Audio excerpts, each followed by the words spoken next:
কৃষি গল্পের পক্ষ থেকে আন্তরিক সালাম ও অভিনন্দন। আমি আপনাদের মাঝে আবারও নিয়ে চলে আসলাম। এই যে দেখতে পাচ্ছেন হিউজ পরিমাণ আমার কাছে নারকেল গাছ আছে। এগুলো হচ্ছে আপনার সবই হচ্ছে খাটো জাতের নারকেল। আপনার হচ্ছে কেরালা বলেন, তারপর হচ্ছে আপনার শ্রীলঙ্কা বলেন, মালয়েশিয়ান বলেন, তারপর হচ্ছে আপনার বিভিন্ন জাতের নারকেল গাছ কিন্তু হচ্ছে আপনার আমার কাছ থেকে পেয়ে যাচ্ছেন। এইসব গাছগুলো 3 থেকে 3.5 বছরের ভেতরে কিন্তু এইসব গাছগুলো হচ্ছে ফল আসবে। তাই যে সকল ভাইরা হচ্ছে গাছগুলো নিতে চান আমার স্ক্রিনে দেওয়া নাম্বারে যোগাযোগ করুন। 64টা জেলায় গাছগুলো আপনার সংগ্রহ করুন। এগুলো কিন্তু হচ্ছে এক একটা নারকেলের দাম এখন কিন্তু হচ্ছে 2 থেকে 300 টাকা এক একটা নারকেলের দাম।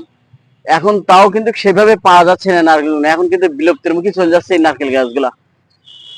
আমরা যে নারকেল গাছগুলো এখন আনছি এগুলা কিন্তু হচ্ছে এখনকার প্রজন্মে কিন্তু এই নারকেল গাছগুলো কিন্তু প্রচুর পরিমাণ হচ্ছে ফল দিচ্ছে।